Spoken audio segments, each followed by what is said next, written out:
Assalamualaikum warahmatullahi wabarakatuh. Halo anak-anak, bagaimanakah kabar kalian hari ini? Semoga hari ini kalian tetap dalam keadaan sehat, ceria, dan tetap bersemangat.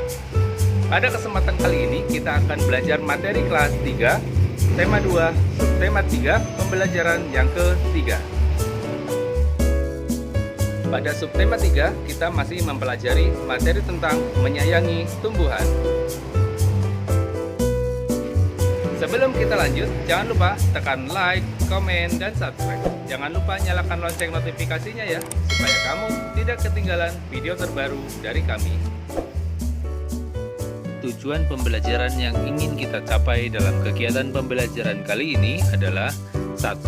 Siswa dapat mengidentifikasi langkah-langkah cara perawatan tumbuhan dari teks yang dibaca dengan tepat. 2. Siswa dapat menuliskan hasil wawancara mengenai cara-cara perawatan tumbuhan dengan kaidah ejaan yang disempurnakan yang tepat. 3. Siswa dapat menentukan posisi bilangan cacah pada garis bilangan dengan tepat. 4. Siswa dapat menyelesaikan penjumlahan bilangan cacah dengan menggunakan garis bilangan dengan tepat. 5. Siswa dapat mengidentifikasi bentuk tumbuhan dan membuat hiasan dekoratif dengan teliti. Pembelajaran 3, ayo membaca.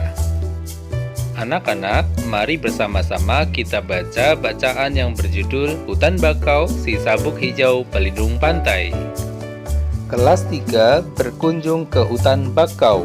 Mereka akan mempelajari perawatan dan pelestarian hutan bakau. Orang-orang sering menyebut hutan bakau sebagai sabuk hijau. Artinya kawasan hijau yang tumbuh di garis pantai. Hutan bakau melindungi garis pantai dari pengikisan. Hutan bakau juga meredam gelombang besar termasuk tsunami. Diperlukan kerjasama warga sekitar untuk menjaga pertumbuhan hutan bakau. Ada 2 hal penting yang harus dilakukan untuk merawat hutan bakau, yaitu penyiangan dan penyulaman. Penyiangan dilakukan untuk membasmi hama, adapun penyulaman adalah penggantian pohon bakau yang mati. Pohon yang mati diganti dengan bibit atau pohon bakau lain yang seumur. Tujuannya agar pohon-pohon bakau dapat tumbuh secara seragam. Pohon-pohon bakau yang telah ditanam mesti dijaga pertumbuhannya. Kepiting kerap menggigit batang anak pohon bakau. Pertumbuhan kepiting di sekitar hutan bakau mesti dikendalikan, paling tidak hingga pohon-pohon bakau berusia 1 tahun. Ombak dan binatang pemakan daun juga terkadang merusak, namun manusialah yang paling banyak menyebabkan kerusakan hutan bakau. Bibit dan pohon bakau muda sering terinjak oleh pencari ikan dan kepiting. Setelah membaca bacaan tersebut, mari bersama-sama kita jawab pertanyaan berikut. Pertanyaan yang pertama, apa yang dilakukan Udin dan kawan-kawan di hutan bakau? Pada bacaan tadi dijelaskan bahwa kelas 3 berkunjung ke hutan bakau. Mereka akan mempelajari perawatan dan pelestarian hutan bakau. Berarti jawabannya yang dilakukan Udin dan kawan-kawan di hutan bakau adalah mempelajari perawatan dan pelestarian hutan bakau.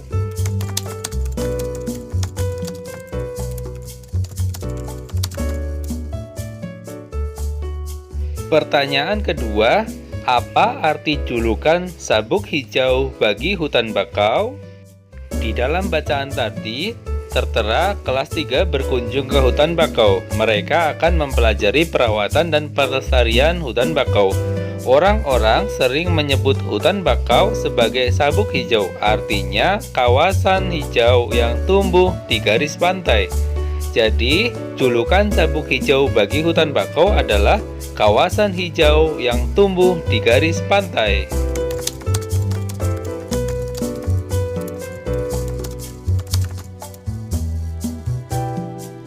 Pertanyaan ketiga, apa manfaat hutan bakau?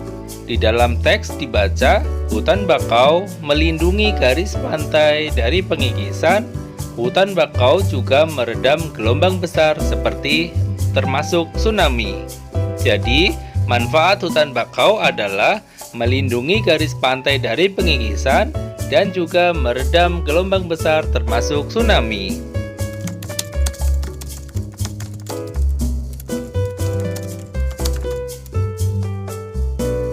Pertanyaan keempat, apa saja yang dilakukan untuk merawat hutan bakau? Di dalam bacaan tertulis ada dua hal penting yang harus dilakukan untuk merawat hutan bakau, yaitu penyiangan dan penyulaman. Penyiangan dilakukan untuk membasmi hama, adapun penyulaman adalah penggantian pohon bakau yang mati. Jadi, jawaban pertanyaan nomor 4 yang dilakukan untuk merawat hutan bakau adalah dengan cara penyiangan dan penyulaman. Penyiangan dilakukan untuk membasmi hama, sedang penyulaman adalah untuk mengganti pohon bakau yang mati.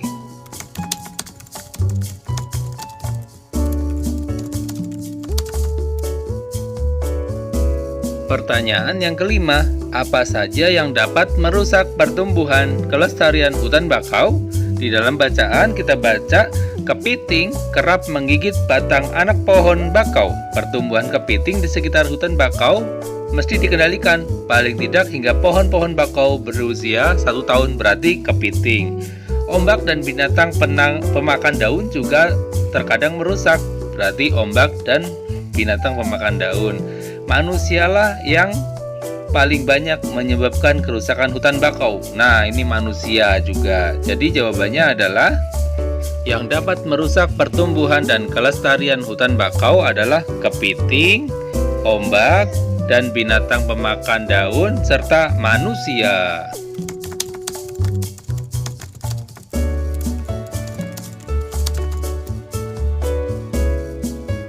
Selanjutnya, ayo bermain peran. Sekarang, Udin dan teman-teman di kelas akan bermain peran tentang kunjungan ke hutan bakau. Ada yang berperan sebagai penjaga hutan bakau, dan ada juga yang berperan sebagai anak-anak sekolah. Anak-anak sekolah akan mewawancarai penjaga hutan bakau. Sebelum bermain peran, buatlah daftar pertanyaan yang akan diajukan siswa-siswa. Daftar pertanyaan dibuat berdasarkan teks hutan bakau, si sabuk hijau, pelindung pantai. Tulislah daftar pertanyaan wawancara pada buku tulismu ya. Daftar pertanyaan harus mengacu pada teks bacaan. Contoh pertanyaannya, hutan bakau biasa disebut sabuk hijau. Apa artinya? Contoh pertanyaan lain, apa manfaat hutan bakau? Nah, silakan dilanjutkan ya. Jawabannya harus ada dalam bacaan. Setelah selesai, coba kalian tulis hasil wawancara tersebut seperti berikut contohnya ya.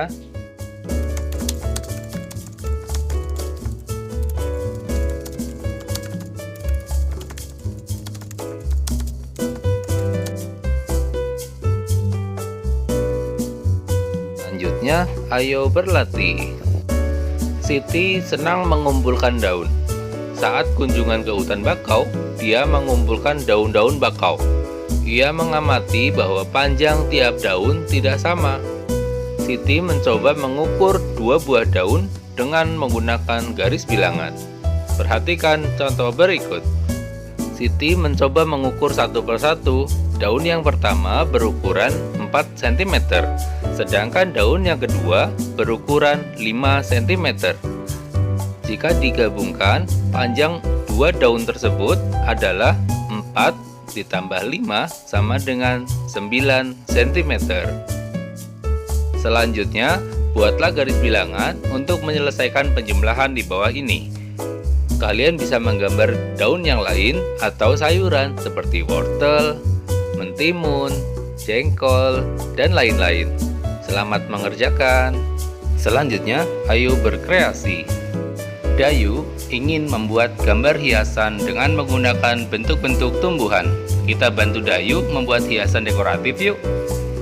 Berikut ini contoh-contoh gambar dekoratif yang menggunakan bentuk-bentuk tumbuhan.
Demikianlah materi pembelajaran yang bisa kita pelajari pada kesempatan kali ini.